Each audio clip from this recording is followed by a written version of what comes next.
Good evening, everyone. We gather tonight in a year which has been like no other, a year we could not have foreseen, a year for which we could not have prepared. Many of us feel like our lives have been upended. We're isolated at home, work at our kitchen tables, and don't see friends or family.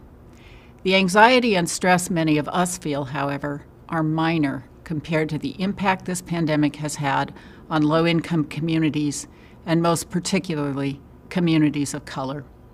2020 has plunged these communities into greater distress than ever before, as jobs have been lost, rent has gone unpaid, and children without technological tools have been denied their opportunity to learn.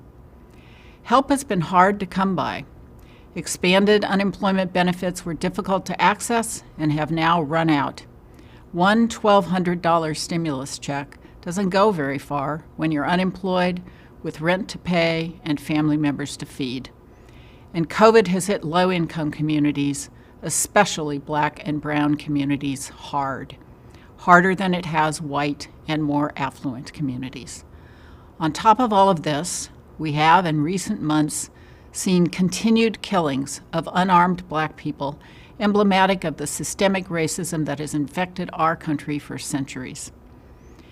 In the 50 years it has been in existence, Public Counsel has never shrunk from a challenge, and it has not done so now. In March, we took our work remote as we saw 3- and 4-fold increases in the number of people needing our help. We continued to fight in the courts to secure relief for our immigration clients, our consumer clients, our clients on the verge of eviction. We continued to pursue class actions to secure important educational equity rights and to protect DACA. We advocated before the City Council and the Board of Supervisors, and at the state level as well, for eviction moratoria and protections for renters. We helped launch a fund to assist street vendors who lost their ability to earn a living on LA's deserted streets. And we convinced the LAPD to institute a ban on towing the vehicles which frequently serve as homes. We assisted over 1,000 employees in the entertainment industry navigate first-time unemployment claims, and we continued our work to root out racism and structural bias in education, youth justice, child welfare, city planning, and other areas that we touch in our practice. We committed to continue this work and to speak more explicitly about the ways in which we strive to attack the cancer of racism in our society. In short, we have done what Public Counsel has always done. We stepped up, we reached out, and we did all that we could to improve the day-to-day lives of Angelenos and people nationwide. Tonight, we celebrate the 50-year history of Public Counsel. You will learn about some of our recent victories and hear the inspiring stories of past clients who, helped by Public Counsel, have been able to make significant contributions to their communities in the intervening years. We celebrate the past, the present, and the future of Public Counsel. In the wake of all that is going on, it would be easy tonight to feel less than celebratory. Don't give in to that feeling, because there is truly much to celebrate. From the storefront operation that Fred Nicholas started 50 years ago, Public Counsel has become an amazing force for good in Los Angeles, in California, and in the nation.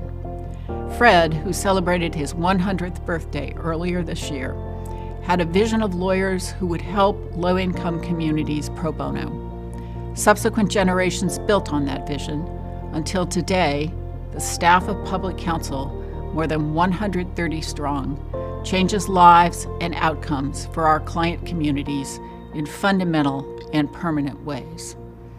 So my message to you this evening is this: celebrate the work Public Counsel has done the last 50 years and the work it will do the next 50 years. Celebrate your support for this amazing organization, because that support makes the work possible. Whatever the darkness that presently surrounds us, know that Public Counsel will continue shining a light on inequity and injustice wherever we encounter it. As Martin Luther King reminded us, darkness cannot drive out darkness. Only light can do that. Public Counsel has been and remains committed to that task. Thank you for being with us this evening, and enjoy the program. Welcome as Public Counsel celebrates 50 years of justice. And now, please welcome your MC for this evening, the co-host of Hot Bench on CBS and Public Counsel board member, Tanya Acker. Good evening, everyone, and welcome to Public Counsel's William O. Douglas 50th Anniversary Celebration. Thank you for joining us this evening. As much as we wish we could be celebrating in person, we hope you are all staying safe and healthy in this unprecedented time. We have a wonderful program planned with many special guests, and I promise you we'll be wrapped up in an hour or less. Tonight, we come together to look back and to celebrate the incredible work Public Counsel has done over the past 50 years. It started as an idea about lawyers giving back, and over the next half century, the attorneys, social workers, staff, and volunteers of Public Counsel have done immeasurable, life-changing, and groundbreaking work. As we look back in celebration, we also look forward with a renewed sense of commitment to the work. At a time when the very essence of equal access and equal justice is being threatened regularly, the staff and pro bonos of Public Counsel provide an essential lifeline for their clients. So, to begin this evening's celebration, let's take a moment to hear from one of our former William O. Douglas Award recipients who'd planned to provide a video greeting this evening. He exemplifies the struggles of the past and the hope for a brighter future. His wisdom and his words are even more relevant today. Public Counsel has been a leader, a fighter for the most vulnerable segment of our society, for our children. All of our young people have the right to the best possible education. What a beautiful... The right to health care, the right to be treated fairly. In our country, justice for all is what we all seek. Justice for all is what we all must have. And that's why Public Counsel is so important. I don't know what our country, I don't know what our society would be like without the wonderful men and women of Public Counsel, fighting and speaking out every day for those vulnerable citizens. Fighting and speaking out and justice for all are the essence of Congressman Lewis's life's work and what Public Counsel strives for every day. The 50-year foundation of this amazing organization has been built by the staff and volunteers' tireless work on behalf of their clients and communities. Hillary and I are proud to join in congratulating Public Counsel on 50 years of providing outstanding pro bono legal service and advancing the cause of equal justice. By representing some of the most vulnerable and underserved people in America, Public Counsel gives thousands of people the fair chance they deserve to write the story of their own lives, and in the process to bring us a step closer to finally living up to our nation's highest aspirations of equal justice, opportunity, and liberty. In this year of long overdue action and change, we know all too well we're not there yet, which makes Public Counsel's work even more important. I thank the board, staff, partners, and supporters of this truly remarkable organization for making the work possible, and I wish you continued success for the next 50 years. Thank you, President Clinton, for your inspiring words and for standing with Public Counsel throughout the years. Each year, Public Counsel assists tens of thousands of clients, from championing consumer rights and economic justice to assisting and ensuring that veterans receive the benefits to which they're entitled. Public Counsel's work brings hope to countless members of our society. Their Children's Rights Project assists low-income children, youth, and families in a wide range of areas, from education rights to adoption, guardianship to advocacy for children with developmental disabilities, and so much more. Their work with youth transitioning out of the foster care system has been literally life-changing for so many. Let's take a look back at one young woman's amazing story from 2012. Not very many people know that I'm in foster care, In the beginning, I used to see it as a weakness, like, oh, what are they gonna think of me? They're gonna probably think it's my fault. Nancy was born in India. Her parents moved to the United States and she joined them at age 7. That's when her nightmare began. My dad used to hit my mom. There was always constant fights and arguments. My dad first began to sexually abuse me when I was 10. It lasted for 4 years. I think what hurt me the most was the fact that my mom, who gave birth to me, didn't even believe me. So I think that's what hurt the most. Yeah. Nancy was removed from her home at age 14. Since then, she has lived in 5 different homes. When I first got into foster care, I don't know, I really hated it. My grades were really bad. I wasn't motivated. I didn't really care where my life was headed. I work with the Transition Age Foster Youth Advocacy Program. My job is to do whatever it takes to get a youth to wherever it is that they want to go. She always pushes me to do my work. She sees the full potential in me when I don't see it. It's a challenge for anybody to get into college, and one of the biggest things is that they're provided and have access to all of the resources available, and they can know who to go to. I didn't know about financial aid. I didn't have any clue about any of that college process and what I was gonna do. We took Nancy on some college tours last year, and she just ran like she was skipping. My current foster mom, she called. She's like, oh, you got a package from Counsel East Bay. I was like, oh my God. I don't know, it was so nerve-wracking at first because I was like, what if it said no? She's like, oh, it's a big package. I was like, oh, that means yes. I'm pleased to offer you admission to Pepperdine for the fall 2012 semester. They'll pay for you to be there? Yeah. When she got the first scholarship, she just looked like she had won the lottery. She was so excited, her face lit up. It felt so good. Felt like somebody appreciated you for once. Is this from the director of admissions? Yeah. Chantel is the best, of course. I don't think I could have done anything without her. All these scholarship opportunities, all these schools that I never even dreamed of applying to and accepting from. So if you got into both of them, what do you do? She basically gave me the courage to see me for who I am.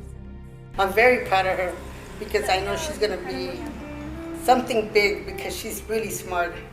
I hope I meet a little me one day so that I can help them out.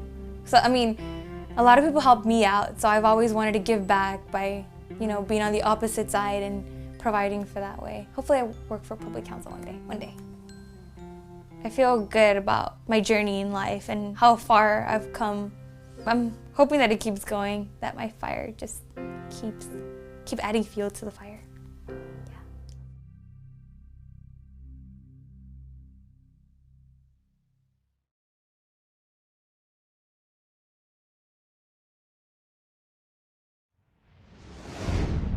Wow, what an incredible young woman. I'm so pleased to tell you that in the 8 years since this video was made, Nancy has continued to flourish. Let's get a brief update from her now.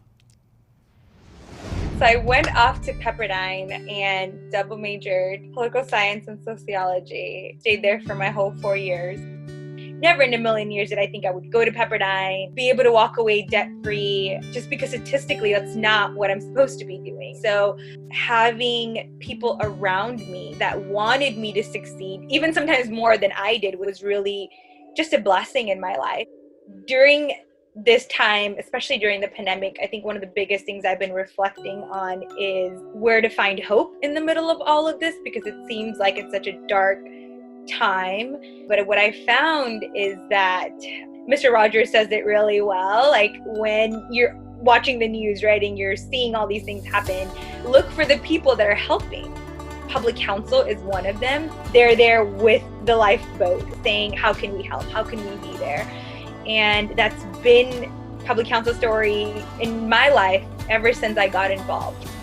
Ever since I was young, I always felt like, oh man, my ship that is my life, right, is sinking. And having people walk alongside of me in that journey has been so helpful in helping me rebuild that ship, right, so that I can be the captain of it again.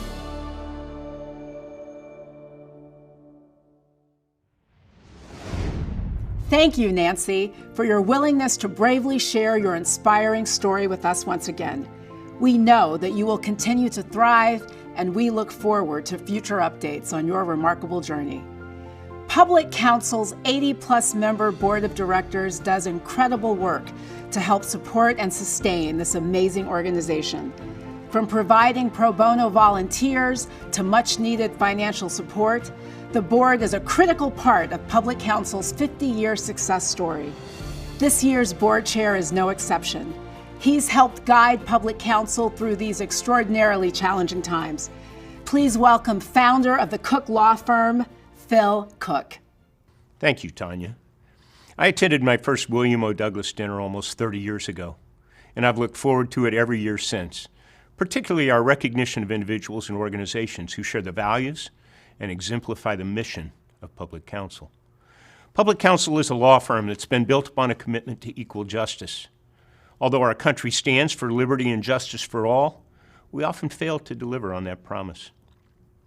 Robert Kennedy made this apt observation about the role of lawyers in the fight for equal justice, stating, "It is truly said that no great movement or progress was ever achieved in modern times without the active aid of lawyers.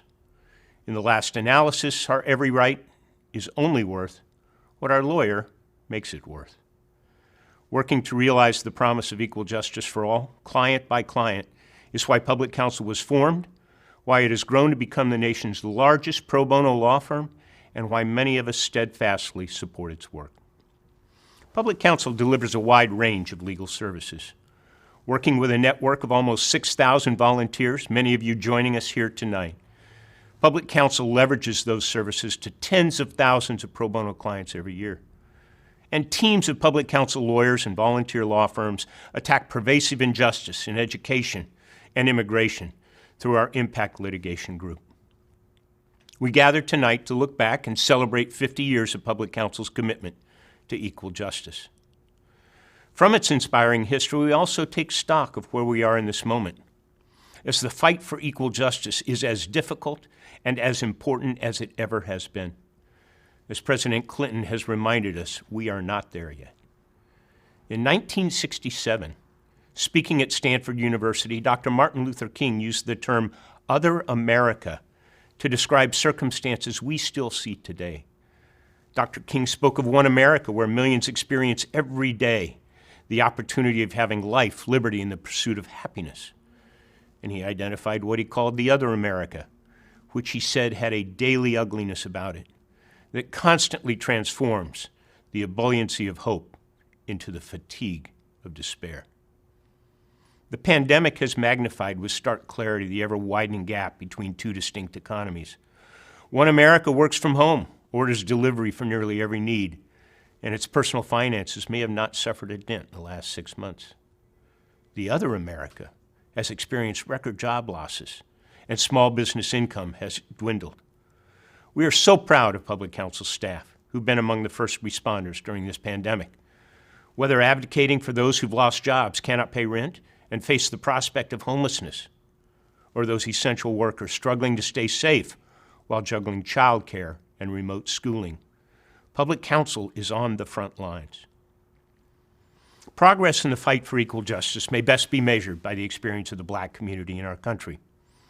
Since George Floyd was killed on Memorial Day this year, many are learning about centuries of inhumane and horrifying injustice for the first time, because it has not been taught in American history classes. Exposure to this truth has turned many to actively and passionately rise in the moment and join the fight for liberty and freedom. Freedom to love, freedom to work, freedom to create, freedom to celebrate, and freedom to breathe. Thank you for joining us tonight as we gather to lift up Public Counsel's dedicated staff and their important work seeking liberty and equal justice for all. I'd like to close with a quote from Ernest Hemingway's For Whom the Bell Tolls, which I especially noticed a couple years ago during President Obama's eulogy of Senator John McCain. Today is only one day in all the days that ever will be. But what will happen in all the other days that ever come can depend upon what you do today. As we look to the promise of Public Counsel's next 50 years, much of that will depend on what you do today. We are grateful to all of you for supporting Public Counsel. And now let's continue this 50th anniversary celebration by taking a moment to hear what some of our friends have said about Public Counsel through the years. When Public Counsel was founded in 1970, that was a moment of great hope about what lawyers could do. It's hope and a commitment to justice that will get some of us to stand up when other people say sit down. That's the work of Public Counsel. They stand up when other people say sit down. They speak when other people say be quiet, and that is what I want to celebrate tonight. You see, every morning that the attorneys, staff, and volunteers at Public Counsel show up just down the street from me at 6th and Ardmore, lives are changed, and our city grows stronger. You know, in the Army, we have a concept of defending the perimeter. And I think of Public Counsel as doing that you've been standing that perimeter for this country, for the people who are voiceless, for the people who are powerless, for the people who don't have wealth. You've been standing that perimeter. Many of us who are lawyers made a decision early in our lives to become lawyers because we understand that the calling and the virtue and the nobility of it is our ability uniquely to be a voice for the voiceless and the vulnerable. And this organization does that. For all of you who work in Public Counsel, for any of you who've ever provided help to people who are down and out, the lives they live and the things they do and the children they raise, that is your legacy too. The work that you have done is impressive. And while I listened to your testimonies, more or less, I thought, what would the world have been if you had been there in 1938, 39, with hundreds and thousands of men and women and children waiting for some gate to be open. I am sure it would have been a better world. I'm persuaded we can create more justice in this country. I'm persuaded with the leadership of organizations like Public Counsel, we can change the world. The Public Counsel way is not always the easy way, but it is the right way. The collective cause that is Public Counsel is to right wrongs, to stand up for ideals, to strike out against injustice. Public Counsel understands that law not only governs society, law must also serve society. Thankfully, Public Counsel works tirelessly to ensure that everyone receives equal access to justice. But just remember that you are doing a noble thing. You have no idea how many people you've given a different story just because you stepped into the breach for someone who had no power. Who's got the power? We got the power. What kind of power? Legal power. Legal power. Your work makes the law a vibrant force for social justice, and you remind us that while the law should never privilege the rights of some citizens over those of others, we should not be afraid to privilege justice over injustice. I urge Public Counsel to continue its work, one at a time, 5 at a time, 10 at a time. You represent a parallel institution in the great struggle for the earth that we all seek.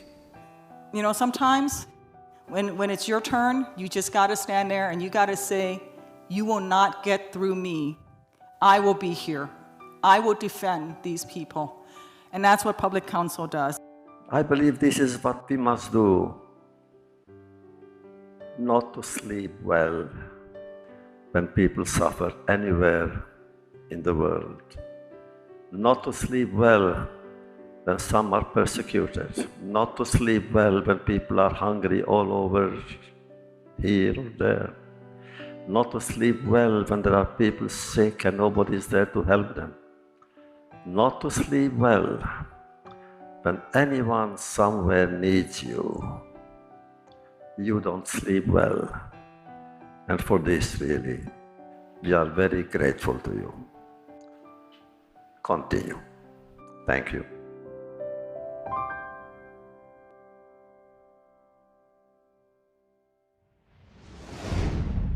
What a wonderful testament to Public Counsel's mission and work. And yes, that work will continue. Public Counsel will continue to be a beacon of hope in these dark times. They will continue to stand that perimeter. They will continue to right wrongs. They will continue to stand up and speak out. They will continue to use law as a force for social justice. They will continue, and all of us should do what we can to help Public Counsel continue. Over the past several years, Public Counsel's Opportunity Under Law and Immigrants' Rights Project has been at the forefront in the fight to protect our dreamers. Nearly 700,000 DACA recipients simply strive to live their lives fully in what is often the only country they've ever known. After a long, drawn-out battle, Public Counsel's DACA case was decided this past June by the United States Supreme Court. This morning, Secretary Napolitano announced new actions my administration will take to mend our nation's immigration policy, to make it more fair, more efficient, and more just, specifically for certain young people, sometimes called dreamers. DACA was a program that began in 2012 with an order from President Obama. The basis of DACA was simple. These individuals had come to this country as young children. The United States was the only country that they had ever really known. And what he said was, so long as they were working hard, staying law-abiding, that they could remain in this country. Before DACA, these were individuals who lived every day in fear, that they would be greeted by ICE agents and treated as criminals and removed to countries that they had no familiarity with, where they couldn't speak the language and had no sorts of relations. I couldn't plan out my life for more than a few months because I didn't know that I'd be here, or that whatever I wanted to do and plan to do and work towards doing would be possible. Having DACA changed not only practical parts of my life, but a really emotional and psychological part. The president was using the DACA recipients as pawns. I'm here today to announce that the program known as DACA that was effectuated under the Obama administration is being rescinded. Public Counsel had been working with the immigrant community and DACA applicants from the very beginning of the program. When the administration turned on DACA recipients and began to attempt to remove them, we were there. When DACA was rescinded, our world got turned upside down. I felt terrified of what was to come. I'm joined by a plaintiff in one of those cases, Viri Chabola Mendoza, and a DACA recipient, and her lawyer, Mark Rosenbaum. Viri, how did it feel in September when Trump proposed that ending DACA? It was heartbreaking. It felt like something that was so crucial to my well-being and to my safety was being ripped from me and from thousands of others.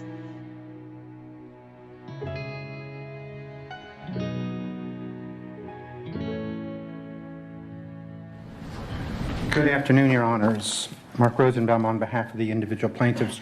The government, in its presentation to you this afternoon, said not a single word with respect to the individual recipients, the current recipients, whose lives will be irreparably injured if in fact the rescission takes place, so as to cut them off from continuing opportunity to renew their status of DACA. You can't take a welcome mat and then use it as the rug to pull out from under individuals. A small victory for immigrants in America. Dreamers get to stay, but the question is, how long will this ruling last?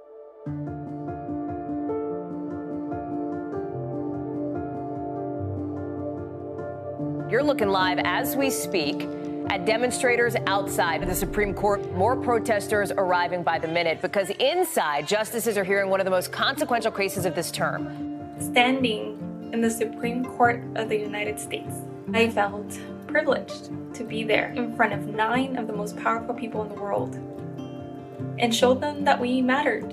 A major victory for hundreds of thousands of immigrants who were brought into the U.S. as children. In a 5-4 ruling today, the Supreme Court blocked the Trump administration's attempt to end DACA. This case was not fought by public counsel alone. It was fought side by side with our partners, with the law firm of Gibson, Dunn & Crutcher. 700,000 DACA recipients took on this country's government at the highest levels, all the way up to the President of the United States. And those 700,000 recipients won. And I cannot stress enough the meaning that this lawsuit has given me and has given so many others. The knowledge that no matter what happens, somebody has our back. Somebody will fight for us, not only on the streets, but in courtrooms.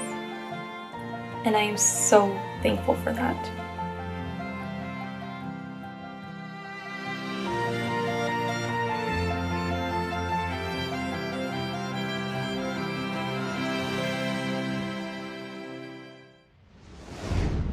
This is a perfect example of both the quality of public counsel's expertise and the breadth of its reach. Simply amazing. This evening is about celebrating public counsel's past while looking toward the future with anticipation. And speaking of the future, we are so excited to announce that our 2021 William O. Douglas Award recipient will be social justice activist and Mr. EGOT himself, John Legend. So mark your calendars right now for Thursday, September 30th, 2021. You won't want to miss it. In the meantime, let's enjoy this performance. It's a song which is as relevant as ever, and I think we all hope that one day the glory comes. This song was inspired by the civil rights movement, but also inspired by the idea that the work is not done yet. But we're still hopeful that one day, when the glory comes, it will be ours. One day, when the glory comes, it will be ours. It will be ours. Oh, one day, when the war is won, we will be sure. We will be sure. Oh, glory. Glory. Glory. Whoa.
Thank you. God bless you. Have a great night.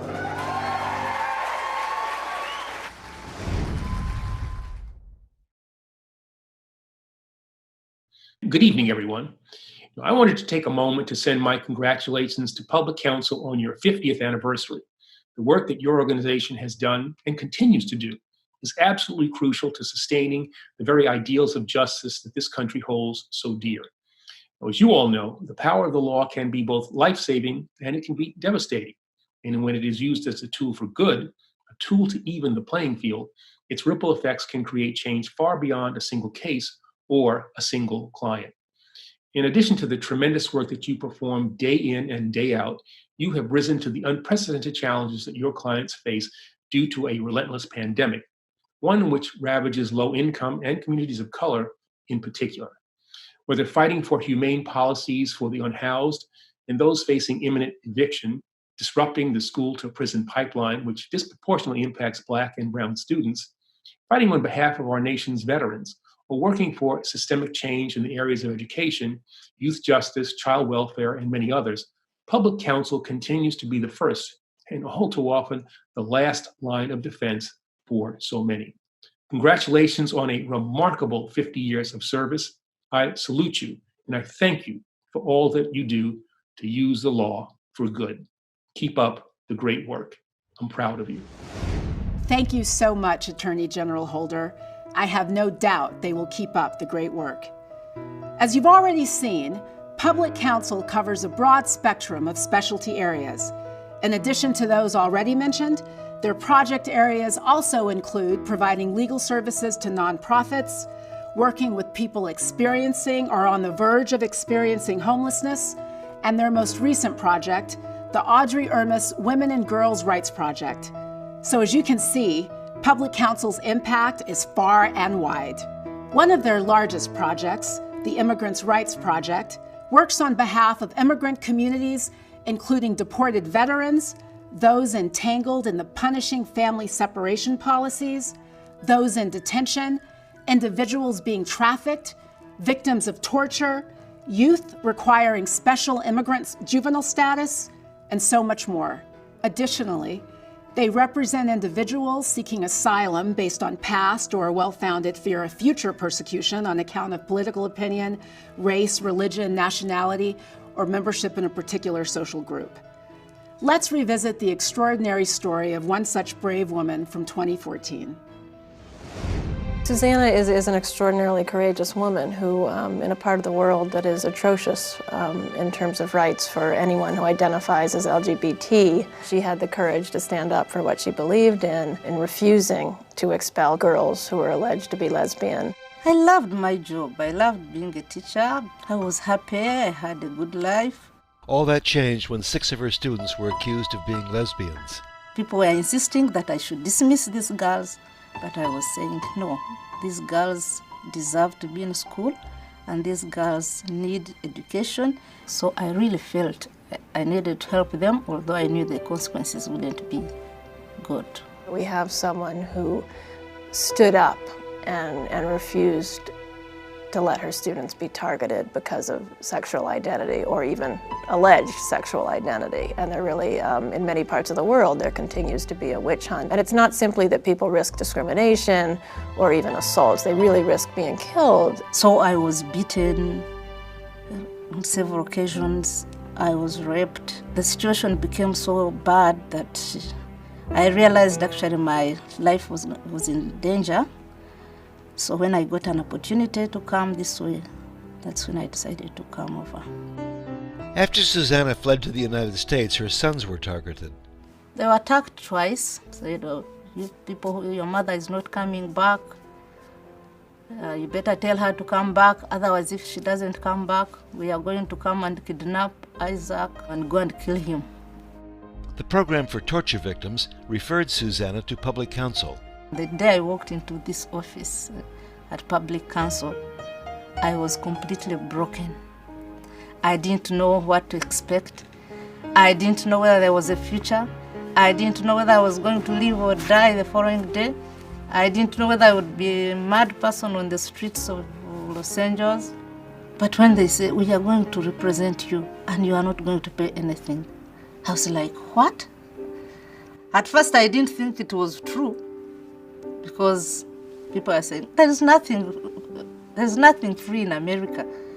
And I was like, when they kept telling me, you're not going to pay anything, you're not going to pay anything, I was like, well, it's like God sent. Thank God. Public counsel helped Susanna apply for political asylum. A lady came and called me and said, you have been granted indefinite asylum. I said, what?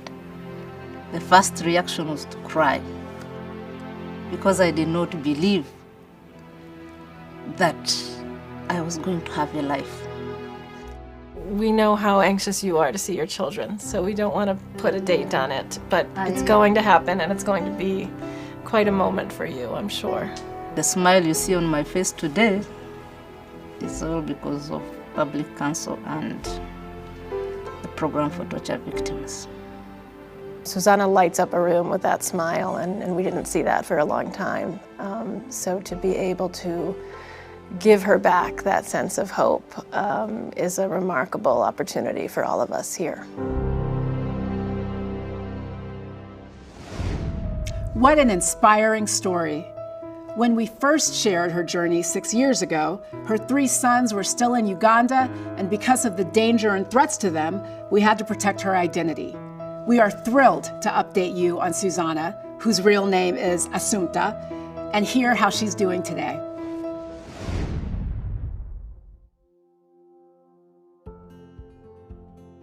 Every time I would be assured by the lawyers at Public Counsel that the children will come, just be patient. And finally they came, and I was so excited and so happy. And I'm very grateful that Public Counsel really helped me to bring my children here. I had waited for so long. By the time it came, I was like, is this real or it's just a dream? I can confidently say that I am very, very lucky to be alive. If it wasn't for everything that the lawyers did, I wouldn't be here today. I believe I speak for everyone in this family when I say we are where we are because of the work they do. May this year, I was so excited to become a citizen. I am proud to be an American, and I am ready to vote. I got this doctorate in education leadership, and I feel I really have a lot to contribute. Everyone is supposed to be accepted the way they are. That is my dream. That is what I want to live. What a beautiful outcome from such a harrowing experience. Thank you, Asumta, for sharing your family's remarkable journey with us. As inspiring as her case is, the unfortunate truth is that the asylum system has been so dismantled in these last few years that cases such as Asumta's now have a very different result. Here to update us on the current state of asylum is Senior Staff Attorney with the Immigrants' Rights Project, Rachel Odio. Like Asumta, many of the asylum seekers we serve suffered persecution for resisting injustice. But as difficult as it was for Asumta to come and to reunify with her family, if she came today, she'd be facing an even greater challenge. While our immigration system was always flawed, it used to reflect an underlying premise that refugees should be protected. That premise no longer guides U.S. policy. Over the last 4 years, we've seen a calculated effort to eradicate asylum and an unprecedented attack against immigrants' fundamental rights and the rule of law. If Asumta came today, she might find herself sleeping on the streets in Mexico at tremendous risk of violence while waiting for a chance to apply for safety. As of April this year, international observers recorded over 1,000 attacks, including kidnappings, assaults, and trafficking against asylum seekers forced to wait in Mexico for their day in U.S. immigration court. The administration implements policy after policy intended to keep people like Asumta out, ranging from using the COVID-19 pandemic as an excuse to shut down the border, to instituting the first ever application fee for asylum while making it virtually impossible for asylum applicants to obtain work permits. Not a week goes by that lawyers don't have to rush to court to fight back against these efforts.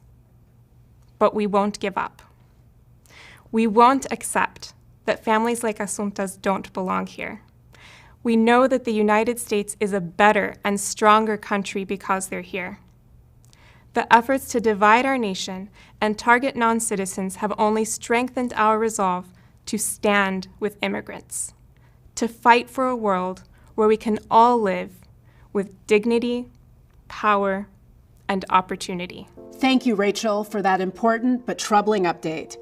This just further demonstrates the importance of Public Counsel's work on behalf of those so adversely affected by the cruelty of current policies.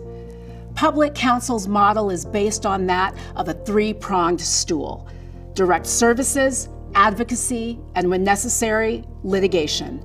As you saw in the DACA video earlier, Opportunity Under Law is the impact litigation unit that brings large-scale class actions on behalf of clients across the United States. In May, the extraordinary attorneys and their pro bono partners made history in Detroit with their groundbreaking settlement declaring that a basic minimum education, including literacy, is a constitutional right. Let's hear more about how that victory came to be.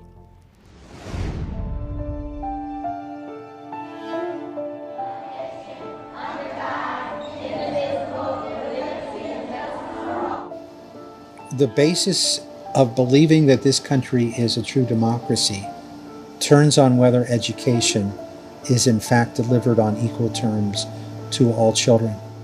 That going all the way back to the period of slavery, denial of educational opportunity was the strategy to attempt to disenfranchise certain groups.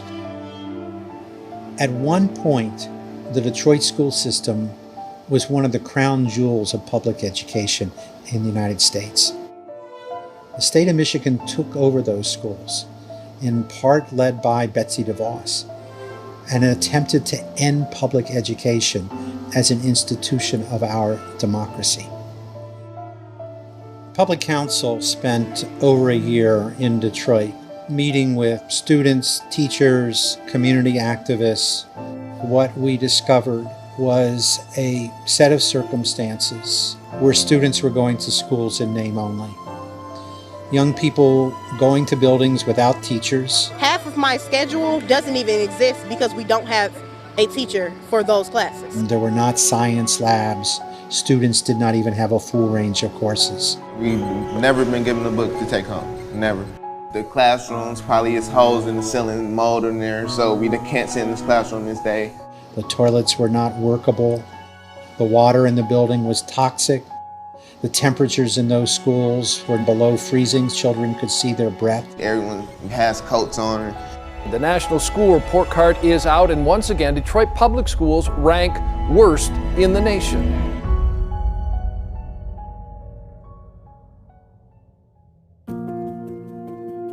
In 2016, we filed a historic lawsuit, Gary B. versus Snyder, that attempted to be the first case in the history of the United States to recognize within the meaning of the 14th Amendment, the Constitution, a constitutional right of access to literacy for all children. This is the lawsuit filed by 5 kids who went to some of the lowest performing charter and public schools in Detroit. One of them is a senior at Osborne High School, Jamaria Hall. He is sick of being sent to the gym to play basketball during Spanish class because he has no Spanish teacher. I'm getting cheated, like I'm getting cheated out of education, like I'm not getting the same opportunity as everybody else. We work very closely with an extraordinary law firm, Sidley Austin, with the former dean of the University of Michigan Law School, Evan Kamaker, and with the dean of Berkeley Law School, Erwin Chemerinsky. But our partners who really paved the way for victory were community members, students, teachers, activists who had been fighting the fight for decades. I still get chills when I think of what that courtroom felt like, because every seat was filled by a Detroiter who wanted to look those judges in the eye and be clear that their children counted. I'm quite convinced that as strong as the legal arguments were, that's what won the day. We are so grateful that you're here. You moved that courtroom, and you moved that community, and you're moving this nation. Power to the people. For a lawyer to be part of that process, that's the greatest feeling in the world. It's being called a landmark ruling and settlement. The state of Michigan telling Detroit public school students they failed to give them a good education. The fight for public education is the most important fight in America today. It is the basis of a democracy, because without education, there is no equalizer. there is no opportunity to participate meaningfully in the political process, to in fact avail oneself of the right of speech. Education is how we all succeed. I wish I could say that winning the case in Detroit ended that struggle, but in fact it was only a step in what is a historic struggle.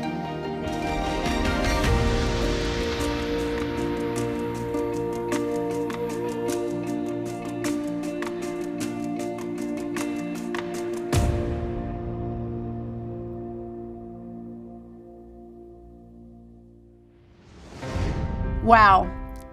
These stories tonight make me prouder than ever to be a board member of this incredible organization. Thank you so much for being a part of our evening and helping us celebrate the critical work of Public Counsel. If you were inspired by anything you saw tonight, I can think of one thing you can do to feel even better. Support Public Counsel. We need you now more than ever. In a moment, you'll receive a text message with a link to donate. Please reach deeply and do what you can. As you've seen tonight, every dollar makes a difference in the lives of Public Counsel's clients. If you don't receive a text, don't worry. Just head over to publiccounsel.org when the program concludes and make as generous a gift as you can. Please dig deep. Now, we promised you that we'd be out in under an hour, and we are true to our word. To close out the evening, please enjoy a final song from our 2021 William O. Douglas honoree, because these days we could all use some bigger